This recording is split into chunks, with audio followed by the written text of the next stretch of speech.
Good morning, guys. So yesterday I did a poll on Instagram asking for people who'd like to see me doing architectural photography, and around 160 people agreed like they would like to see me shooting. So I guess today's video will be about me shooting some random photos around my campus.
So I would like to share some tips with you all when shooting architecture, and one of them is finding symmetry.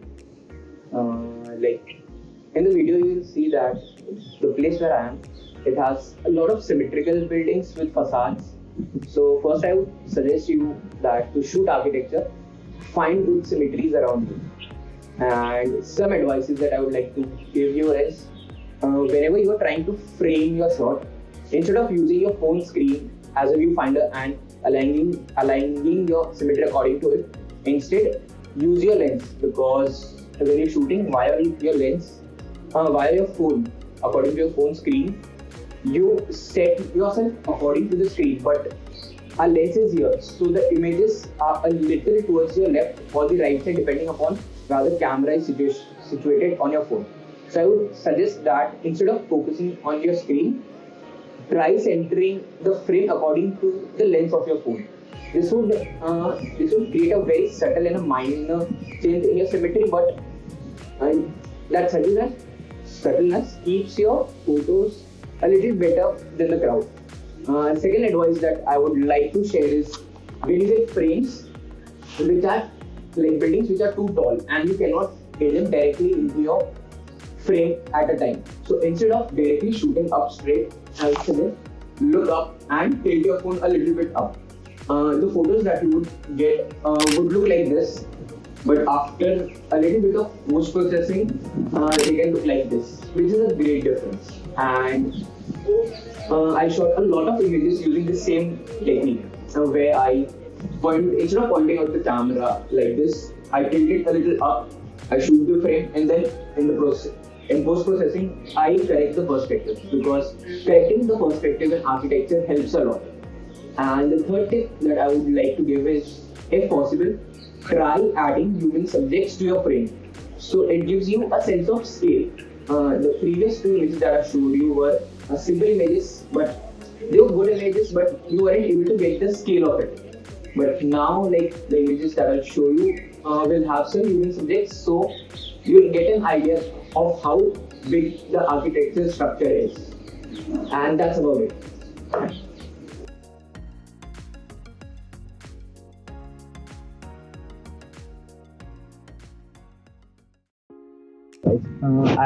I'm done with shooting with photos, and now I teach you the editing bit.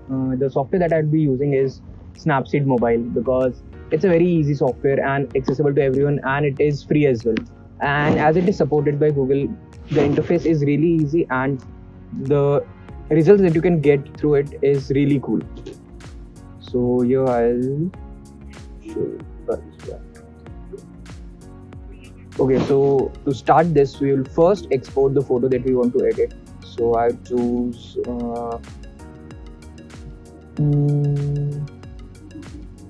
this is the photo that I'd start with. So as you can see, the framing is good, but the photo is completely distorted and the perspective is messed up. So to correct the perspective, I'd go to the perspective tool, and first of all, I'll change the smart setting to white so that when I change the perspective, I can have an idea. And before starting this, I'd press this button, which is auto adjust.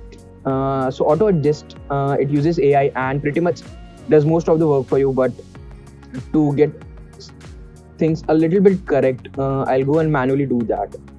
So this is the tilt axis where you can change the tilt, and the tilt of the photo. Here comes the scaling part, because sometimes when you tilt, the upper or the lower half of the photo would get a little stretched. So I've changed it a little bit, and that's pretty much it. And for cropping of the photo, I would choose the aspect ratio 3:2, because it's overall aspect ratio which is used by most of the full frame cameras. So I'd stick to that. And later on, whenever I want, I can crop accordingly to different social media platforms that I post this photo to. And that's pretty much it.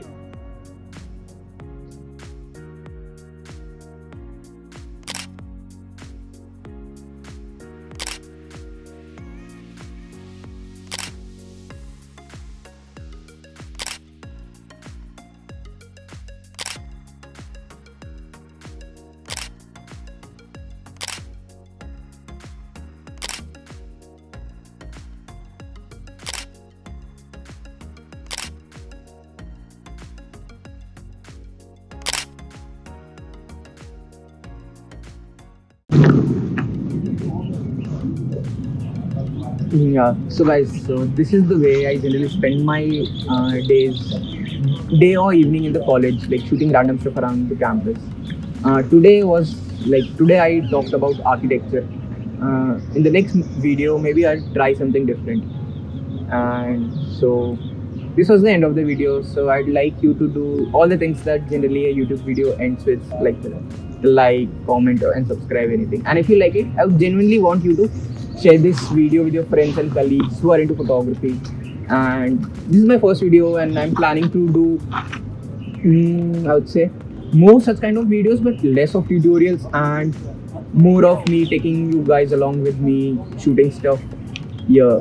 I'm based out of Jaipur, so I probably take you around my city as well. If you want me to do that, let me know in the comment section.